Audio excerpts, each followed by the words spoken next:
Hello everyone, welcome in our video. ये video है body fluids and its circulation chapter की part 2, या फिर हम बोलते हैं लेक्चर नंबर 2। इसमें हम पढ़ने वाले हैं, क्या हम पढ़ने वाले हैं, इसमें हम कंटिन्यू करते हैं अपना topic with erythroblastosis fetalis haemolytic disease of liver. Erythro means आर्बिसिस, ब्लास्टोसिस्ट ब्लास्ट उसका फटना मीन्स जो मदर की भूमि, जो हमारा फीटस पल रहा है उसकी जो इराइथ्रोसाइट है उसमें वो जो है ब्लास्ट होना स्टार्ट हो जाती है, वो जो है डैमेज होना स्टार्ट हो जाती है। क्यों होती है? चलिए, एक कंडीशन सोचिए कि जो माँ है वो आर एच नेगेटिव है, ठीक है, वो क्या है, वो नेगेटिव है, उसके पास जो है आर एच फैक्टर नहीं है, आर एच एंटीजन नहीं है, तो वो आर एच को नहीं पहचानती। वहीं पे जो बच्चा है वो हमारा आर एच पॉजिटिव है, पहला बच्चा, पहली प्रेगनेंसी हुई है। अब इस केस में क्या हुआ, अच्छा वो पलेगा बढ़ेगा, अच्छे 9 महीने हमारे निकल गए, वो प्लेसेंटा के थ्रू जो है कनेक्ट होता है। प्लेसेंटा जो है वो एक बैरियर का काम करती है, कुछ भी जो ब्लड के अंदर की सेल्स है वो नहीं आती, ठीक है। अब 9 महीने पूरे हुए, जो है हमारा टाइम आया डिलीवरी का। जब डिलीवरी का टाइम आया तो क्या हुआ, डिलीवरी होते हुए थोड़ा सा जो फिटल का ब्लड था वो हमारे माँ के ब्लड से मिक्स, जैसे ही वो माँ के ब्लड से मिक्स हुआ तो बच्चा पॉजिटिव था, तो बच्चे के खून में हमारा आर एच जो है एंटीजन था। माँ के इम्यून सिस्टम ने पहचाना ये तो कोई नया foreign particle R H antigen हमारी बॉडी में घुस गया है, और उसकी बॉडी ने, मदर की बॉडी ने उसके लिए जो है आर एच एंटीबॉडीज बना दी और उसको मार दिया। अब कुछ नहीं है, कुछ नहीं हो सकता, बच्चा भी ठीक है, माँ भी ठीक है, क्योंकि अब माँ के इम्यून सिस्टम ने एच जो आर एच एंटीजन उनको मार दिया। अब सेकंड प्रेगनेंसी हुई, अगर वो माँ दूसरा बच्चा पैदा ही नहीं करती सपोज करो, तो किसी को कोई दिक्कत नहीं होगी, बच्चा दोनों माँ बेटा खुश है। लेकिन उसने जो है सेकंड प्रेगनेंसी फिर हुई, फिर से बच्चा पॉजिटिव है, बाप पॉजिटिव होगा, बच्चा पॉजिटिव पैदा होगा। अगर दोबारा फिर से दूसरा बच्चा भी पॉजिटिव है तो क्या करता है, माँ के अंदर एंटी बॉडीज बन चुकी हैं आर एच के लिए, और जो एंटीबॉडीज बनी है वो बहुत छोटी होती है, वेरी स्मॉल। अगर वो बहुत छोटी है तो वो उस प्लेसेंटा को क्रॉस कर जाती है और उस बच्चे के अंदर चली जाती है। अगर वो उस फीटस के अंदर चली गई तो वो है antibody R H, R H के लिए एंटीबॉडीज, और जो बच्चा है उसके अंदर आर एच एंटीजन है, तो वो क्लम्पिंग कर देगा, उनको मारना स्टार्ट कर देगा। बच्चे को जोंडिस हो जाता है, पीलिया हो जाता है, कोख के अंदर ही उसको ब्लड चढ़ाना पड़ता है।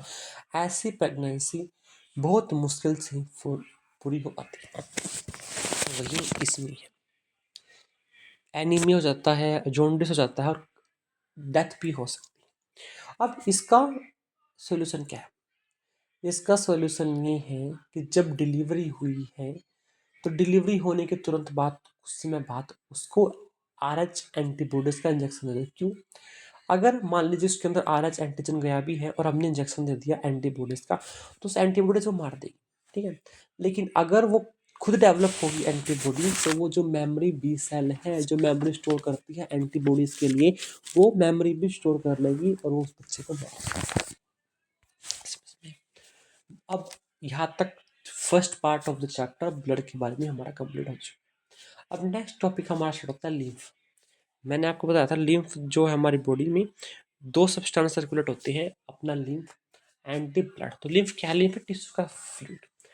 हमने आपको बताया जब ब्लड कैपिलरी जाती है तो उसके थ्रू डिफ्यूजन होता है हमारा सब्सटेंसेस का between the cells and the our capillary. तो उसी समय जो है कुछ फ्लूइड जो है हमारे टिश्यूज के बीच में इकट्ठा हो जाता है, जिसको हम बोलते हैं इंटरस्टिशियल फ्लूइड। सोल्यूट इसमें कम है, लिक्विड पार्ट ज़्यादा होता है। Maximum fluid filtered return back to the capillary by osmosis. ज़्यादातर पार्ट जो है दोबारा हमारे कैपिलरी के अंदर भी आ जाता, चला गया, दोबारा थोड़ा बहुत पार्ट आ भी गया। टिश्यू फ्लूइड क्या है? देखो, as the blood passes through artery, artery से capillary, some part of the blood gets filtered out and accumulates around tissues known as tissue fluid. Albumin protein surrounded by ions does not get filtered. जो proteins हैं, basically जो albumin protein है, ये हमारे plasma के अंदर maximum है, इनका जो साइज है वो बड़ा है, आयन से सराउंडेड है, तो ये फिल्टर नहीं हो पाते। Due to which solute increase in blood, जिसकी वजह से ब्लड के अंदर सोल्यूट ज़्यादा है as compare to this tissue. तो यहाँ पर क्या होगा, देखो सोल्यूट ब्लड में ज़्यादा है, टिश्यू में कम है। तो आपने ऑस्मोसिस पढ़ा, ऑस्मोसिस कहाँ से कहाँ तक होता है, जो सोलवेंट है हमारा उसका लोअर, जो सोलवेंट है उसका हमारा डिफ्यूजन होता है from the lower concentration of the solute to the higher concentration of the solute, ताकि दोनों जगह पे जो है हमारी कंसंट्रेशन है वो इक्वल हो सके। तो मैक्सिमम जो हमारा ब्लड फ्लूइड है वो टिश्यू फ्लूइड से वापस हमारे कैपिलरी के अंदर आ जाता है। And most of the plasma part return back to the capillary, thus maintaining the blood volume passing through the veins। तभी नहीं तो सारा अगर वो टिश्यू फ्लूइड जाता रहा तो ब्लड वेसल्स के अंदर ब्लड कम हो जाएगा।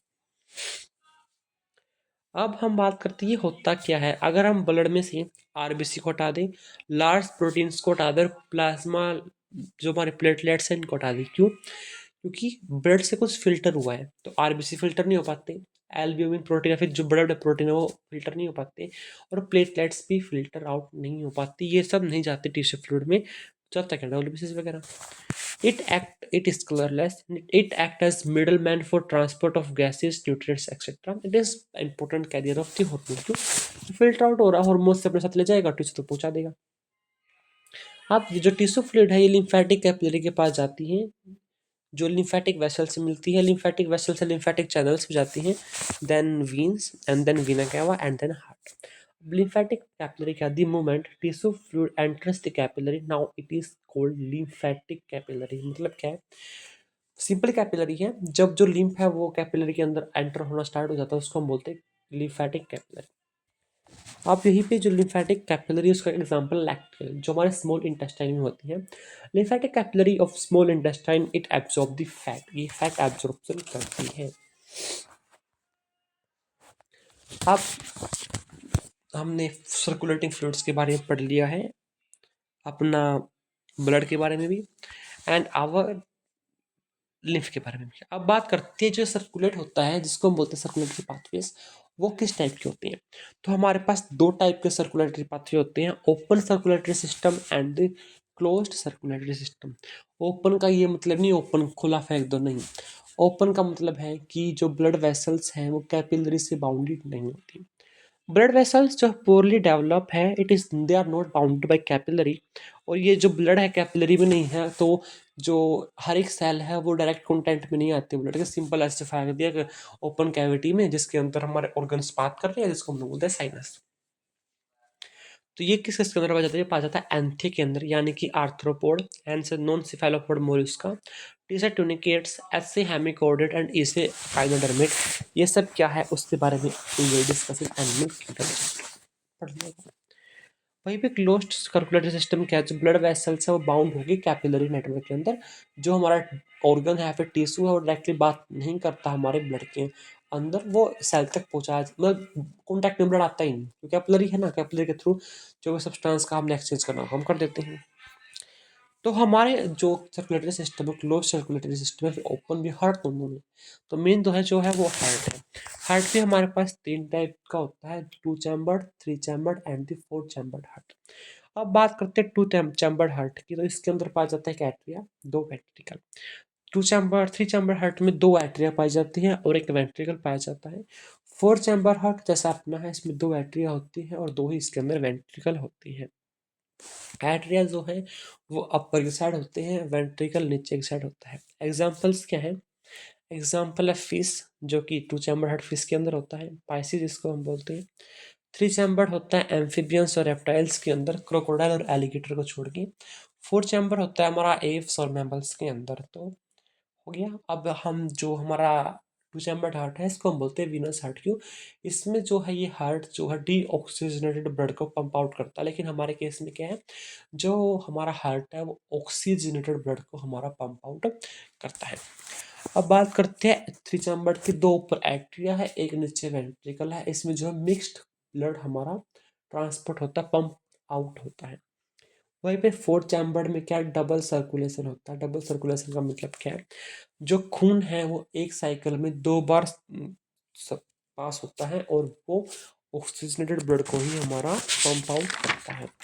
तो हम पढ़ेंगे ह्यूमन की चैप्टर, तो ह्यूमन के बारे में ह्यूमन फिजियोलॉजी का चैप्टर हम पढ़ रहे हैं, तो ह्यूमन हार्ट के बारे में जो ह्यूमन हार्ट है इसका जो ओरिजिन है वो मेसोडर्मल, ब्लड भी मेसोडर्मल का ओरिजिनेटेड था, ये भी मेसोडर्मल है। इसकी जो साइज होती है वो एक हमारी बंद मुट्ठी जितना साइज होता है हमारे ह्यूमन हार्ट का।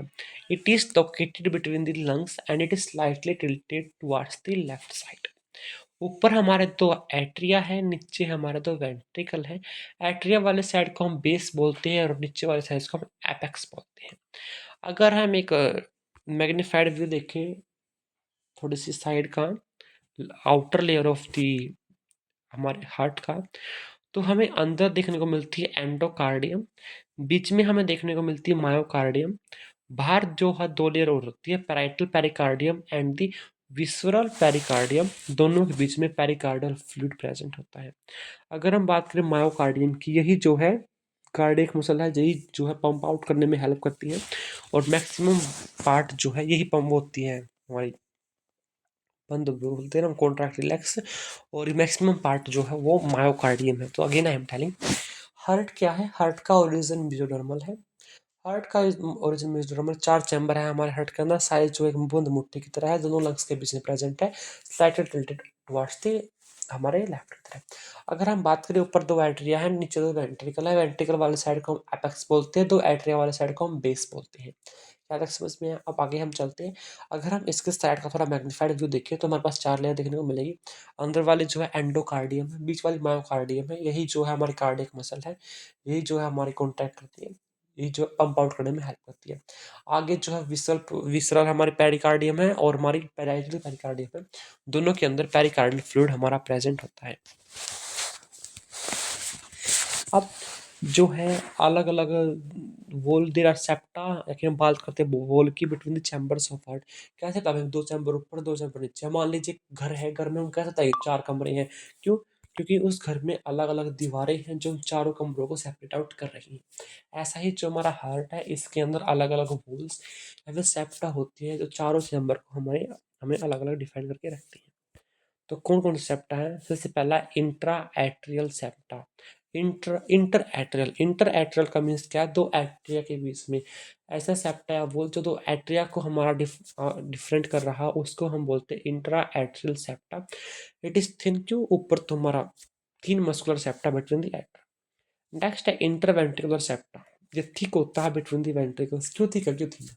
अब अगर हम बात करें ऊपर एट्रिया, अगर एट्रिया कॉन्टैक्ट कॉन्टैक्ट भी करेगा तो एट्रिया को सिर्फ क्या करना है, एट्रिया को वेंट्रिकल तक ही ब्लड पहुंचाना है। लेकिन जो वेंट्रिकल है उसको इतना जोर लगाना पड़ता है कि उसको ब्लड पूरी बॉडी तक पहुंचाना है। और अगर हम बात करें राइट वेंट्रिकल की तो उसको लंग्स तक भी पहुंचाना है। अगर उसको ऐसा करना तो है तो उसकी जो वॉल्स है वो थिक होनी चाहिए। एक होता है एट्रियो वेंट्रिकुलर सेप्टम, मीन्स एक एट्रिया और नीचे वेंट्रिकल, उनके बीच में सेप्टम होता है, उसको हमने बोला atrio ventricular septum. It is the fibrous septum between the atria and the ventricle. ये जो सेप्टा है ये फाइब्रस होता है, फाइबर्स का बना हुआ होता है। अब जो हार्ट है इससे निकलती है पल्मोनरी आर्टरी जो कि एक पेयर है, पल्मोनरी वीन जो कि दो पेयर है। तो डीप जाने की जरूरत नहीं, याद रख लो सिर्फ क्यों होती है ये। अगर मैं जाऊँ बेटी रहने दो, आपके लेवल में समझने की जरूरत नहीं है। जो पल्मोनरी आर्टरी है वो वन पेयर है, पल्मोनरी वीन जो है वो दो पेयर है। अब हम बात करते हैं वाल्व की। वाल्व क्या होता है? वाल्व क्या होता है कि हमारा जो ब्लड है वो चल रहा है, लेकिन ब्लड का ब्लैक फ्लो ना हो जाए उसके लिए बीच बीच में वाल्व्स प्रेजेंट होती हैं। तो वो कैसे कैसे वाल्व्स हैं? सबसे पहली है आयोटिक सेमिलुनर वाल्व। सेमिलुनर का नाम क्योंकि अर्ध चांद जैसी होती हैं, आधे चांद जैसी। तो आयोटिक सेमिलुनर वाल्व जिसको हम बोलते हैं एसएल वाल्व। ये जो वॉल्व्स है ये हमारे आयोटा के अंदर प्रेजेंट होती है, ताकि अगर हम ब्लड गया भी है तो आयोटा से दोबारा हमारे हार्ट के अंदर ही ना आ जाए, इसलिए इसके अंदर वॉल्व है। नेक्स्ट है बाइकास्पिड मिट्रल फिर एवी वॉल्व। ये जो है ये एट्रिया और वेंट्रिकल है लेफ्ट साइड की, उसके बीच में जो है बाइकास्पिड वॉल्व्स हमारी पाई जाती है। क्यों? मान लीजिए ऊपर से तो ब्लड आ गया हार्ट के अंदर, सपोज करो, नहीं आपको मैं आगे डिटेल में समझाऊंगा क्या करेगा, सिर्फ जना समझना। जब एट्रिया से वेंट्रिकल में ब्लड आया है, वेंट्रिकल से दोबारा एट्रिया के अंदर ना चला जाए तो उसके अंदर बाइकास्पिड मेट्रल वॉल्व पाई जाती है। नेक्स्ट है पेपिलरी मसल्स। पेपिलरी मसल्स क्या है? एक ऐसी मसल्स है जो हमारी वेंट्रिकल्स की वॉल के ऊपर प्रेजेंट है। अब है कोर्डिए टेंडनी। कोर्डिए टेंडनी क्या है? ये देखो, मैंने आपको बोला वोल्व्स है, लेकिन वोल्व्स जो है वो भी तो बैक फ्लो कर सकती है। तो ये कुछ फाइबर्स है जो कि पैपिलरी मसल्स और वेंट्रिकल्स की मसल्स है उनसे कनेक्ट रहता है, और ऊपर ये वाल्व से कनेक्ट रहता है और उससे मदद करता है। ये एवी वॉल्व को जो है रेगुलेट करता है। नेक्स्ट है हमारा ट्राइकस्पिड वॉल्व, जो कि राइट साइड प्रेजेंट होती है between the atria and the ventricle. अब बात करते हैं कोरोनरी साइनस की। It is the open space in right atrium. तो कोरोनरी साइनस क्या है? It is the open space in right atrium. अब हमारा जो नेक्स्ट है वो है, हमने नोट करके लिखा है, वेंट्रिकल्स की जो वॉल है वो थिक होती है एज कम्पेयर टू एट्रिया। क्यों है? क्योंकि उसको जो बनाया होता है पूरी बॉडी में और लंग्स के पास ब्लड पहुंचाना होता है। वैसे ही जो लेफ्ट वेंट्रिकल की है वो और भी ज़्यादा थिक है as compare to the right, क्योंकि राइट को जो ब्लड है वो पंप करके कॉन्ट्रैक्शन करके सिर्फ लंग्स तक पहुंचाना है, लेकिन उसको लेफ्ट को तो पूरी बॉडी में पहुंचाना है। अब हम बात करते हैं conducting system of the heart. किस प्रकार से जो सिग्नल्स आते हैं और जो मैसेज है वो कंडक्ट होता है और हमारा हार्ट जो है वो कॉन्ट्रैक्ट करता है। अगर हम बात करें ह्यूमन के हार्ट की, तो जो ह्यूमन का हार्ट है वो मायोकार्डियम है। मायोकार्डियम का मीन्स क्या है? इसके अंदर जो है कार्डियक मसल्स होती हैं, जो कि कार्डियक मसल्स फाइबर्स के बनी होती हैं। इनमें से ज़्यादातर जो मसल फाइबर है उसके पास कुछ, मतलब उनमें से जो है कुछ नॉर्मल होती है मोस्टली, लेकिन कुछ जो स्पेशलाइज हो जाती है, और स्पेशलाइज होकर वो ऑटो एक्साइटेबल हो जाती है, यानी कि एक्साइट होने का, कॉन्ट्रैक्शन करने का जो मैसेज है वो अपने आप पहुंचाती है। Nodal tissues are auto-excitables as no external stimuli is needed to generate action potential या फिर impulse। यानी कि action potential क्या है, डिपेंड अपने न्यूरल कंट्रोल एंड कोऑर्डिनेशन पढ़ेंगे। तो इसको जो है किसी भी मैसेज की जरूरत नहीं है, अपने आप ही ये हार्ट को जो है वो पोटेंशियल देखिए उसको अपने आप ही करवा देता है। आप देखो, आप डिटेल में थोड़ा कॉन्सेप्चुअल क्वेश्चन है, इस पर ध्यान देना। हार्ट की राइट एट्रिया की अपर कॉर्नर में या राइट कॉर्नर में होता है साइनो एट्रियल नोड। टॉप में है, राइट कॉर्नर है राइट एट्रियम का। इसको हम बोलते हैं pacemaker of the heart. क्यों? इसके अंदर ही कुछ ऐसे नोडल टिश्यूज है जिसकी वजह से हमने हार्ट को myogenic heart. It maintains the normal heart beat and initiate. जो नॉर्मल हार्ट की हमारी रेट है उसको ये मेंटेन करता है और उसको इनिशिएट भी करता है। ये जो है 70 से 75 टाइम्स जो है एक्शन पोटेंशियल को जनरेट कर सकता है ताकि आगे मैसेज पहुंचाए। तो it can generate around 70 to 75 times action potential पर मिनट। इसने एक्शन पोटेंशियल को जनरेट किया तो मैसेज हमारा पहुंचता है राइट एट्रिया में, तो है ये राइट एट्रिया के पास, और राइट वेंट्रिकल के पास, राइट एट्रिया और लेफ्ट एट्रिया के पास। दोनों कॉन्ट्रैक्ट करते हैं, एट्रिया का काम खत्म, और साथ ही साथ ये सिग्नल करता है एवी नोड को, मीन्स एट्रियो वेंट्रिकुलर नोड, जो कि lower left corner of right atrium में पाया जाता है। वो राइट कॉर्नर में ऊपर है, नीचे है, वेंट्रिकल के थोड़ा सा पास है, क्योंकि इसको वेंट्रिकल के पास खबर पहुंचानी होती है। उसने 70 to 75 टाइम्स जनरेट किया था एक्शन पोटेंशियल, अब ये करेगा 60 to 65 times action potential generate. इसने एक्शन पोटेंशियल को जनरेट कर दिया। अब ये इंफॉर्मेशन जाएगी वेंट्रिकल्स के पास ताकि जो वेंट्रिकल्स है वो कॉन्ट्रैक्ट कर सके। तो एवी नोड से, एट्रियो वेंट्रिकुलर नोड से हमारे निकले एवी बंडल, जो कि अराइज हुए एवी नोड से। It passes through the atrio ventricular septum, जो बीच में सेप्टम था, और इमर्ज कर जाते हैं एट द एट्रियोवेंट्रिकुलर सेप्टम और डिवाइड कर जाते हैं लेफ्ट और राइट बंडल्स के। जब लेफ्ट और राइट बंडल्स के अंदर ही जाते हैं तो यहाँ पे हमारे पास जाता है पुरकिंजे फाइबर्स, जो कि वेंट्रिकल्स की वॉल्स के ऊपर होते हैं। ये भी जो है 20 to 25 टाइम्स एक्शन पोटेंशियल को जनरेट कर पाते हैं पर मिनट। अब bundle of is, it can generate 40 to 40 time. जो एवी बंडल है, लेफ्ट राइट बंडल, जो एवी बंडल आगे जाके पास हुए थे उसको हम बोलते हैं बंडल ऑफ हीस। ये जनरेट करते हैं 40 to 45 times. Again I am सबसे टॉप पे तो था हमारा जिसको हमने बोला pacemaker of the heart, वो जो 70 to 75 टाइम्स एक्शन पोटेंशियल को जनरेट करता है। जैसे ही उसने एक्शन पोटेंशियल को जनरेट किया, दोनों एट्रियाज जो है हमारे कॉन्ट्रैक्ट करते हैं। वो मैसेज पहुंचता है हमारा एवी नोड के पास। एवी नोड जो 60 to 65 टाइम्स एक्शन पोटेंशियल को जनरेट कर पाता है, जो कि वेंट्रिकुलर के सिस्टोल यानी कि कॉन्ट्रैक्शन में हेल्पफुल होता है। हमारे वेंट्रिकल्स की वॉल के पास होते हैं पुर्किंजे फाइबर्स, जो 20 to 25 टाइम्स एक्शन पोटेंशियल को जनरेट करने के सामर्थ्य होते हैं। वहीं पे हमारे पास होते हैं हमारे इससे जो हमारा ये है एवी नोड, इस तरह कुछ बंडल्स निकालते हैं जो 40 to 40 टाइम एक्शन पोटेंशियल को जनरेट कर पाते हैं, जिसको हमने बोला है ये बंडल ऑफ हिस। यार क्यों नहीं बोला उसको मुझे नहीं पता, यहाँ तक समझ में है। अब जो मैंने आपको बताया उसको देखो। ऐसे नोड ने एक्शन पोटेंशियल 70 से 75 टाइम्स तक जनरेट किया। जैसे ही जनरेट करता है तो वो मैसेज पहुंचता है दोनों दोनों एट्रिया के पास। दोनों के दोनों एट्रिया जो है कॉन्ट्रैक्ट करते हैं, जिसको हमने बोला डीपोलराइज। दोनों के दोनों जो एट्रिया है वो डीपोलराइज होते हैं। पोलराइज मीन्स बाहर पॉजिटिव होता है अंदर नेगेटिव, तो उसका जो पोल्स है वो चेंज होते हैं। हम पढ़ेंगे न्यूरो कंट्रोल में डिटेल में। जिसकी वजह से जो एट्रियल है वो कॉन्ट्रैक्ट करता है। Contraction means systole. एट्रिया का सिस्टोल होता है। जैसे ही दोनों एट्रिया कॉन्ट्रैक्ट करेंगे वो भींचेंगे, प्रेशर बढ़ेगा, प्रेशर ज़्यादा से कम की तरफ ब्लड जाएगा, ब्लड भर जाएगा हमारे वेंट्रिकल्स की अंदर। समझ में आई? अब जो ऐसे नोड है वो वहाँ से जो है हमारा मैसेज पहुंचता है एवी नोड के पास। वहाँ से बंडल ऑफ हिस के पास एवी नोड जो है 60 to 65 टाइम करेगा। Bundle of His 40 to 45 time, Purkinje fibre 20 to 25 time. ये दोनों के दोनों वेंट्रिकल्स को जो हम थोड़ा डिमांड कमांड करेंगे, दोनों के दोनों वेंट्रिकल्स के अंदर होगी डीपोलराइजेशन। दोनों के अंदर जैसे ही डीपोलराइजेशन होगी उसकी वजह से होगा वेंट्रिकुलर कॉन्ट्रैक्शन, यानी कि वेंट्रिकुलर कॉन्ट्रैक्ट करेंगे, वेंट्रिकल का सिस्टोल होगा। जैसे ही वो कॉन्ट्रैक्ट अगर करते हैं, बढ़िया तरह करते हैं कॉन्ट्रैक्ट, तो जो वेंट्रिकल्स है वेंट्रिकल से ब्लड बाहर जाएगा हमारी फुल बॉडी में। और अगर हम बात करें लेफ्ट राइट साइड की, तो हमारे लंग्स के पास, लेफ्ट साइड की तो पूरी बॉडी के पास।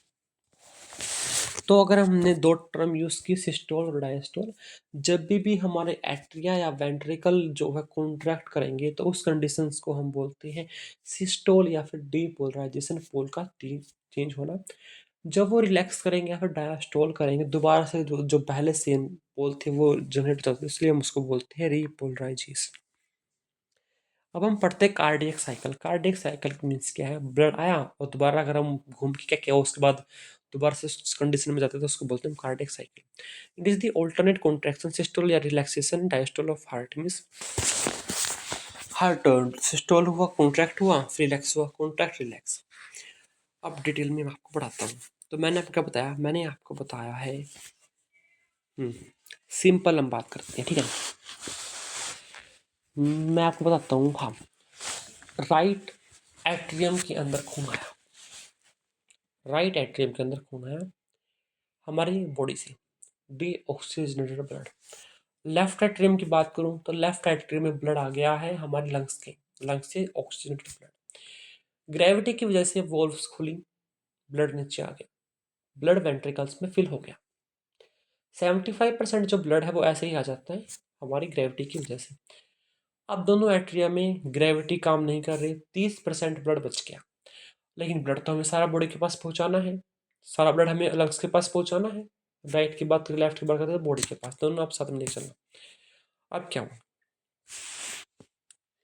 जैसे 75% फीलिंग हुई, अब हमको जो है 10% 30% फीलिंग और करनी है। कैसे करेंगे? एसिड नोड ने हमारा कमांड दी एट्रिया को, कॉन्ट्रैक्ट करो भाई, 30% ब्लड रहता है अभी तो सारा पहुंचाना है। तो वो कॉन्ट्रैक्शन होती, कॉन्ट्रैक्ट करने का मैसेज पहुंचता है और एट्रिया सिस्टोल करते हैं, एट्रिया कॉन्ट्रैक्ट करते हैं 0.1 सेकेंड के लिए। जैसे ही वो करते हैं, वो प्रेशर लगाते हैं, तो हमारा 30% ब्लड भी आ जाता है, 100% ब्लड वेंट्रिकल्स के अंदर आ गया। जैसे ही वेंट्रिकल्स के अंदर 100% ब्लड आया, तो अब वो ब्लड हमें पल्मोनरी वेन और पल्मोनरी आर्टरी के पल्मोनरी आर्टरी जो कि हमारा राइट साइड है और आयोटा जो कि लेफ्ट साइड है, इसमें हमें पहुंचाना है। तो वो ग्रेविटी तो कब ऑब्वियसली काम नहीं करेगी, तो इस केस में हमें क्या है, इस केस में वेंट्रिकल्स का सिस्टोल करवाना पड़ेगा, वेंट्रिकल्स को कॉन्ट्रैक्ट करवाना पड़ेगा।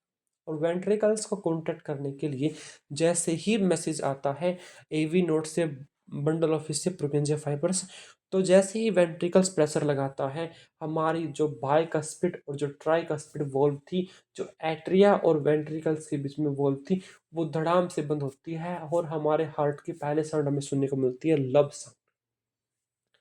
ईवी वॉल्व बंद हो गई है, अब हमें देखने सुनने को मिली लब साउंड। लब तो हार्ट की साउंड, तो लब साउंड ईवी वॉल्व के बंद होने से। अब क्या है, अब जो है ब्लड हमारा पहुंच गया पल्मोनरी आर्टरी के अंदर और जो है आयोटा के अंदर।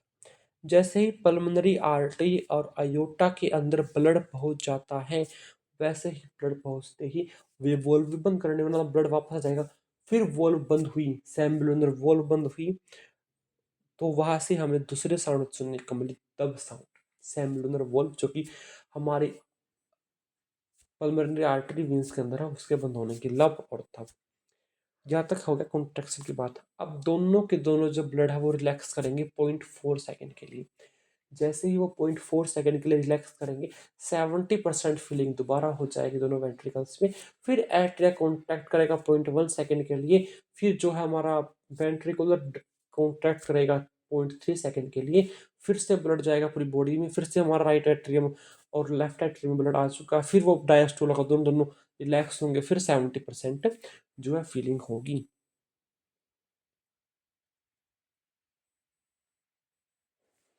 आई होप आपको समझ में आएगा। टोटल कितना टाइम लगा, टोटल टाइम लगा 0.8 सेकेंड एक टाइम में सर्कुलेट करने में।